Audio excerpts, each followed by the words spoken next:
नमस्कार, आदाब, सत श्री अकाल दोस्तों। Welcome back to own channel current affairs express पे। तो गाइस देखिए, आज के डेट पे इंडिया और यूएस रिलेशन सबसे एकदम निचले स्तर पे गुजर रहा है, आपको पता है। इसके बारे में एक इंडिया का बहुत ही महत्वपूर्ण व्यक्ति ने एक बहुत ही सही बात बताया। आज तक मैं जो बात मैं most of the YouTube video पे अपना चैनल पे बताते आया हूँ, आज उन्होंने वही बात रिपीट किया। ओके, तो यूएस और इंडिया के रिलेशन के बारे में क्वेश्चन पूछा जा रहा था आरबीआई के एक्स गवर्नर रघुराम जी राजन। ठीक है, आप अगर पुराना 100 का, 50 का, 20 का, 10 का नोट देखेंगे तो नीचे साइन रहता है रघुराम राजन। तो उस टाइम पे, जिस टाइम पे नोटबंदी होता है, उस टाइम का ये आरबीआई गवर्नर था। तो India and US evolution of strategic relation. तो एक चीज बताया जा रहा है कि मॉडर्न डे पे अगर एक एग्जांपल दिया जाता है कि अगर स्ट्रेटेजिक रिलेशन किसी दो कंट्री जो एक दूसरे के साथ उतना कोलैबोरेशन नहीं करता था, पर आज अगर रिकॉर्ड तेजी पे स्ट्रेटेजिक रिलेशन का अगर इवोल्यूशन आपको देखना है तो इंडिया और यूएस का रिलेशन देखिए। जो इंडिया यूएसए को पसंद नहीं करता था, जो यूएसए हमेशा अपना गैंग को लेके, मतलब यूरोप यूके को लेके पाकिस्तान को सपोर्ट किया, आज दोनों सेम टेबल पे आ रहे हैं 90% ऑफ द मतलब चीज पे। ठीक है, अब इसके बाद जब रघुराम जी राजन, ठीक है, उसके इंटरव्यू लिया जा रहा था, तो अभी वो एक शिकागो यूनिवर्सिटी में पढ़ाते हैं। तो पहले आरबीआई के गवर्नर थे। तो जब इंटरव्यू लिया जा रहा था तो उनको पूछा गया कि आप इसके बारे में क्या कहते हैं, इंडिया और यूएस का जो रिलेशन, इसका जो ट्रेड डील है। तो इन्होंने बहुत कुछ कहा है, और उसमें जो भी बात का ना, बहुत ही स्ट्रेटेजिकली इंपॉर्टेंट बात का। एक तो मोदी गवर्नमेंट को थोड़ा बहुत ताना मारा है कि आप पहले बोलते थे कि इंडिया और यूएसए का रिलेशन, मतलब इंडिया और यूएसए का दोस्ती है, मोदी ट्रम्प का दोस्त है कहाँ गया दोस्त? आज तो टैरिफ लगा दिया, तो वो दोस्ती कहाँ चले गए? तो आपको ही बता रहा था कि रघुराम जी राजन, ठीक है, Raghuram Rajan governor of reserve bank of India था, रिजर्व बैंक ऑफ इंडिया का गवर्नर था। ओके, कौन से ईयर पे इन्होंने रिटायर लिया? इन्होंने 2016 पे, आई थिंक शायद जुलाई अगस्त के टाइम पे इन्होंने रिटायरमेंट ले लिया। रिटायरमेंट किस लिए लिया? क्योंकि इनको अपना एकेडमिक करियर, ये पहले प्रोफेसर था। ओके, पहले हार्वर्ड में पढ़ाता था इकोनॉमिक्स, उसके बाद इन्होंने गवर्नर का जॉब मिला तो इंडिया आया, जॉब किया। उसके बाद फिर इन्होंने बोला कि नहीं, मुझे एकेडमिक्स से अच्छा लगता है, मैं एकेडमिक्स में जाना चाहता हूँ, फिर शिकागो यूनिवर्सिटी में चले गए। ओके, अब देखिए क्या बताए, India is suspicious of China, Raghuram Rajan says it's USA that is truly disappointed. मतलब ये बताता है कि आज इंडिया भले ही चाइना के कितना नजदीक चला जाए, बट ये बहुत सच बात बताया जियोपॉलिटिकल एंगल से कि इंडिया हमेशा चाइना से 2 कदम मतलब आगे रहेगा, आगे रहने की कोशिश करेगा। चाइना से हमेशा इंडिया सतर्क रहेगा, चाइना से हमेशा इंडिया कॉन्शियस, केयरफुल रहेगा। चाइना को इंडिया कभी ब्लाइंडली बिलीव नहीं कर सकता, बट यूएसए को इंडिया कहीं ना कहीं ब्लाइंडली बिलीव कर रहा था, करना स्टार्ट कर दिया था। पर आज की डेट पे यूएसए ने बहुत ही गंदे तरीके से इंडिया को डिसअपॉइंटमेंट किया अपना पॉलिसी के थ्रू। ठीक है, अब ये बता रहे हैं कि देखिए कैसे पीएम मोदी और ट्रम्प का जो फ्रेंडशिप बता रहे थे, तो ये फ्रेंडशिप कहाँ गए? यूएसए पाकिस्तान के ऊपर 19% टैरिफ लगाता है और इंडिया के ऊपर 50% टैरिफ लगाते हैं। और एक बात जो इधर गौर करने वाली बात है, इंडिया के ऊपर सिर्फ 50% टैरिफ नहीं लगा, वर्ल्ड का, पूरे दुनिया का हाईएस्ट टैक्स पेइंग चाइना भी नहीं है। मतलब यूएस मार्केट पे highest tax paying country China भी नहीं, इंडिया का नाम है। तो कहां गया मोदी और ट्रम्प का ये दोस्ती?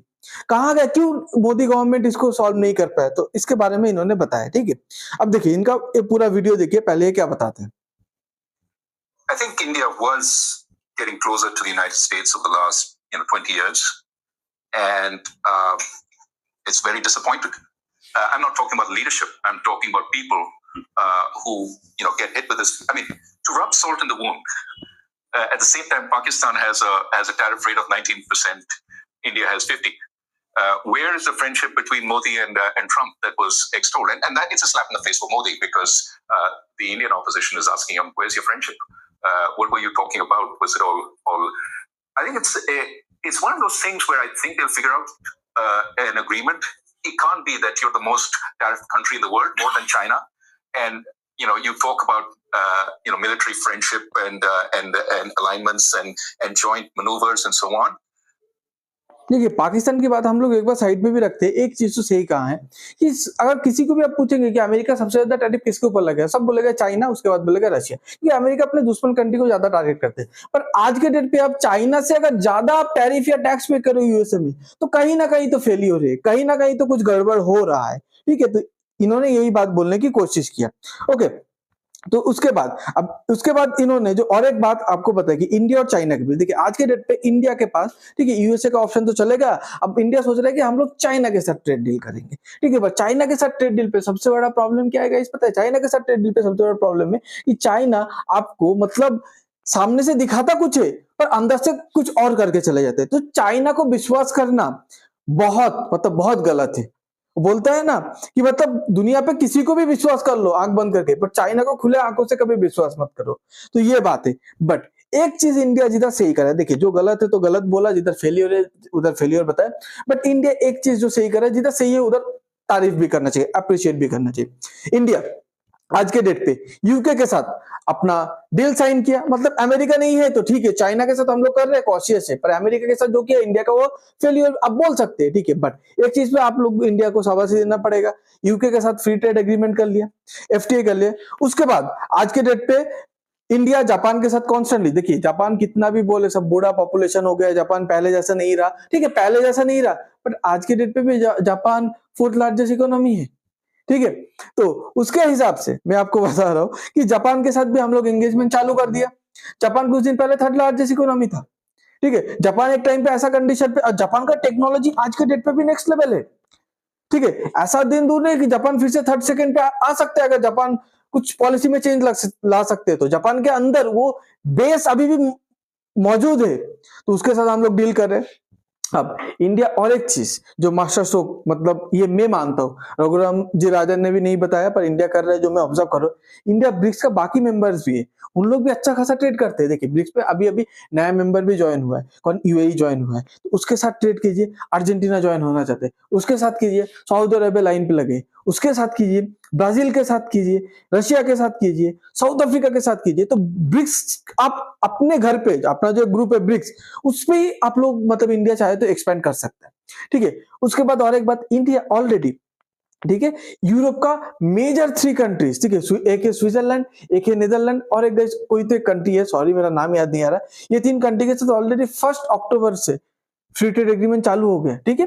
अब और एक जो कंट्री आता है, और एक जो ग्रुप आता है, वो एक है यूरोपियन यूनियन। यूरोपियन यूनियन पे मेजर कंट्रीज है, जर्मनी, स्विट्जरलैंड, ठीक है, उसके बाद नॉर्वे, उसके बाद फ्रांस, उसके बाद इटली, कितना सारा कंट्री है, ठीक है, यूरोपियन यूनियन पे, उसके साथ एफटीए की बात चल रहा है। तो इंडिया इस साइड पे तो काम कर रहा है, इस साइड पे तो इंडिया से ही काम कर रहे हैं, बट यूएसए के साथ कहीं ना कहीं इंडिया को भी ना थोड़ा बहुत एग्रेसिव होना चाहिए चाइना जैसे। देखिए चाइना के ऊपर टैरिफ लगा दिया था ना, 400%, 300% टैरिफ लगाया था पहली बार पे, चाइना एग्रेसिव दिखा, डोनाल्ड ट्रंप पीछे चले गए। इस बार फिर बोला हम लोग चाइना के ऊपर 150% टैरिफ लगा देंगे, डोनाल्ड ट्रंप जो प्रीवियस जो टैरिफ था ना 30%, उसको भी घटा के कम कर दिया है, कम करके आया है डोनाल्ड ट्रंप इस बार मीटिंग पे चाइना के साथ साउथ कोरिया पे जो हुआ। तो थोड़ा बहुत एग्रेसिज्म दिखा, यूएस जो भी बोलते हैं हम लोग चुपचाप मान लेते हैं, कहीं ना कहीं हम लोग को जवाब देना चाहिए। यूएसए जब इंडिया को आज के डेट पे डिफेम करता है ना, तो यूएस कंपनी को थ्रेटन करना चाहिए, तो यूएस का गवर्नमेंट चुपचाप सीधा हो जाएगा, और हम लोग चुप है। रघुराम जी राजन और भी एक बात बोलता है, जो ये है यूएसए का फेलियर, ये सुनिए, ये मैं हमारा मेरे वीडियो में हमेशा बोला हूँ। These kinds of actions stay long in people's minds. The US cannot be trusted. I mean, it took a long time in the early 1970s when Nixon and Kissinger tilted the US towards Pakistan in the Indo-Pak War in 1971. They sent the 7th Fleet to stop the war to help Pakistan. Indians were very miffed at that, and the Soviet Union helped India. That put India in the Soviet camp for 25 years. देखिए ये एक बात बोलते कि एक time पे जो Nixon और किसिंजर का जो ग्रुप था, फॉरेन मिनिस्टर और यूएसए का आपका प्रेसिडेंट, वो पाकिस्तान को ज्यादा सपोर्ट करता था। 1971 बांग्लादेश लिबरेशन वॉर पे, ठीक है, यूएसए पाकिस्तान के खिलाफ अपना जंगी जहाज भेज दिया, मतलब इंडिया के खिलाफ पाकिस्तान को जंगी जहाज भेज दिया ताकि इंडिया को रोक दिया जाए। पर उस टाइम पे इंडिया कहाँ, सोवियत यूनियन, मतलब आज के डेट पे रशिया के कैंप पे चले गया। फिर फाइनली 1971 बांग्लादेश लिबरेशन वॉर जीत गया था। उसके बाद यूएस ने सोचा नहीं, हम लोग को इंडिया चाहिए, क्योंकि चाइना को काउंटर करना है। उस टाइम पे धीरे धीरे चाइना अब आगे उभरते रहा है। सुनिए, took a long time to get India out of that camp and to start working with the United States again, to the extent that the Quad relationship and the joint military exercises and all that happened. देखिए तो ये अब ये बात है, अब India तो Russia के साथ चले गया था, पर रशिया से मतलब रशिया के जो पकड़ है उससे इंडिया को बाहर निकालना इजी नहीं था। और यूएसए का हर एक प्रेसिडेंट, ठीक है, अब देखिए यूएसए का पहला चीज चालू की, यूएसए के ऊपर जब इंडिया न्यूक्लियर हथियार मतलब टेस्ट करता है, सैंक्शन लगा देता है, पर 2 साल पे सैंक्शन हटा देता है और हिलरी क्लिंटन इंडिया पे विजिट पे भी आ जाते हैं, क्योंकि इंडिया को they need India, USA needed India, ठीक है। तो धीरे धीरे रिलेशंस इंप्रूव करना स्टार्ट करता है कि तुम रशिया का ग्रुप छोड़ो और धीरे धीरे हम लोग के ग्रुप पे आओ, ठीक है।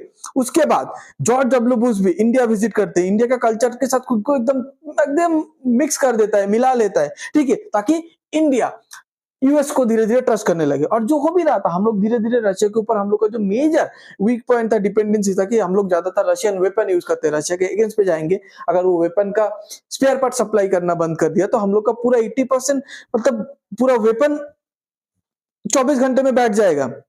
उसके बाद जॉर्ज डब्ल्यू बुश का ओबामा आता है। ओबामा सबसे बढ़िया काम किया। देखिए, ओबामा एक ऐसा गवर्नमेंट था ना, मतलब ओबामा एक ऐसा प्रेसिडेंट था जो दोनों गवर्नमेंट के साथ काम करके गए। जब आया आपका प्राइम मिनिस्टर मनमोहन सिंह जी, मतलब कांग्रेस के साथ काम करके गए।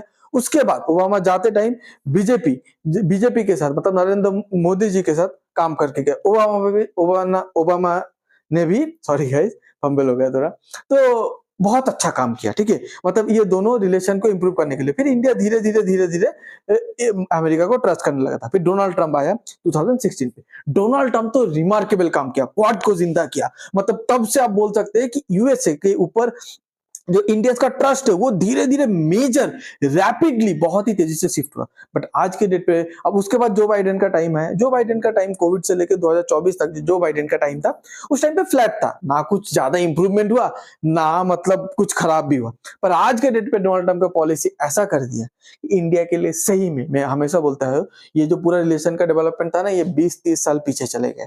जिस टाइम पे क्लिंटन था उस टाइम के चले गए। तो इंडिया को बहुत हार्ड होगा, इंडिया बहुत इजीली यूएसए को फिर ट्रस्ट नहीं कर पाएगा। वही रघुराम जी राजन बता रहे थे। Okay, thanks for being here, your time really matters. God bless you guys. आपको अगर ये वीडियो अच्छा लगता है तो please like share and subscribe. पूरे इंसिडेंट के बारे में आप लोग क्या सोचते हैं प्लीज कमेंट पे बताइएगा।